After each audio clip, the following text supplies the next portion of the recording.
Hey guys, how you doing? Jack Bennett here. Okay, today we are checking out some of the patterns I was just playing then, which essentially are really fast triplet patterns. These are, again, examples you'll find from Speed and Control Workout, which is a product we've got for sale at iCanPlayDrums.com. Check out the link below. The pattern that I'm playing in this video is a really common pattern, and it's actually a really simple pattern too. A lot of drummers use it in a lot of different styles. Jazz drummers use it, rock drummers use it, and so on. And the pattern, really simple, just right, left, and then kick drum. Okay, you can of course do left right. That's another version of it as well. But in this week's 3 lesson videos, we're just checking out right, left, kick, and what you can do as far as getting reorchestrations around the kit. So the first thing you want to do is just get really used to that pattern and getting used to feeling the pulse landing on that right hand. All right, so just start it out on snare, start it out really slow, and make sure it's really, really even. And you've just got this right, left, kick.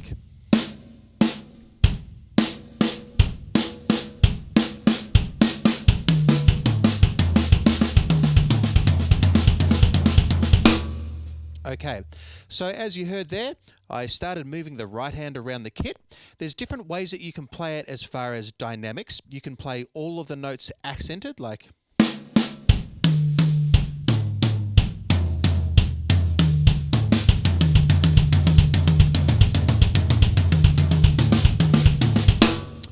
another way that you could do it, and you use this a lot in grooves if you're playing it like this,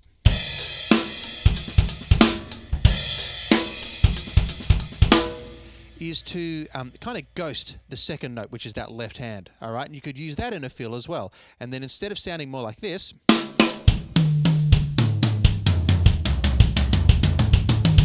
it'd sound more like this. If you're going to be playing the left hand on the tom, I probably wouldn't ghost it, or at least not as much, because generally when we're playing on the toms, we really want to hear them. But that works really well if you wanted to play something like this.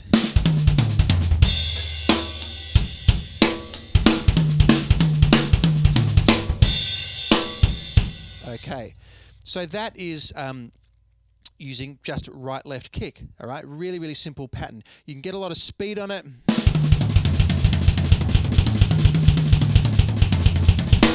So it's a nice pattern to use like at the end of a song. You're doing a big shred, you can throw that one in.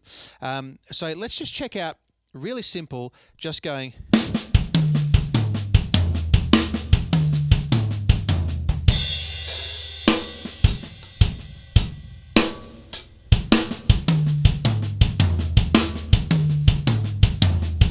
Okay, so it's just 2 cycles going clockwise.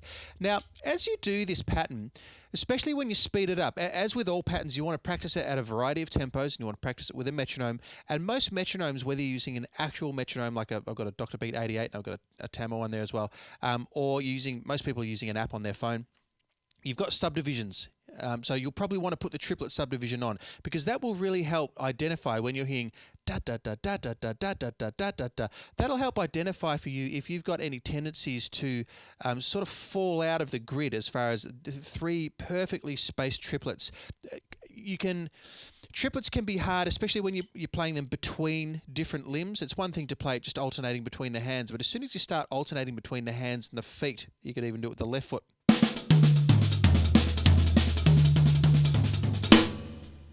It can sound like a few different things. You might bring the third triplet with the bass drum in too early, and it'll sound more like this.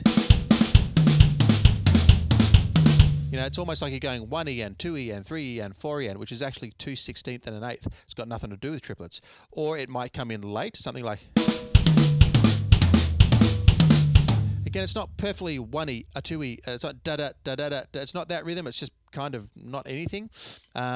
It could be.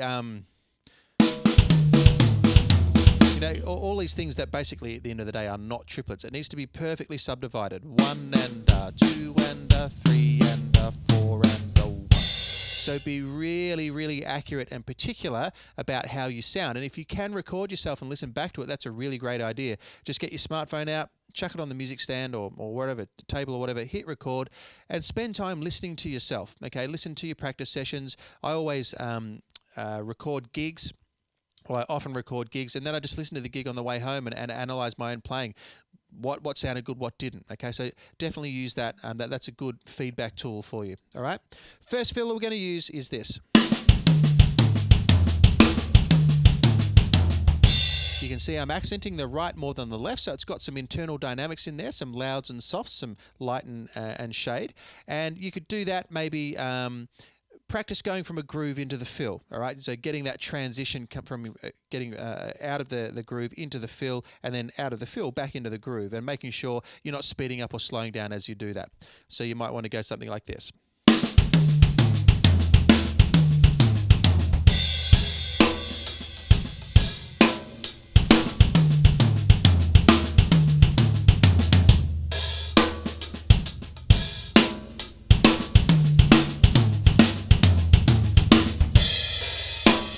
And then speed it up.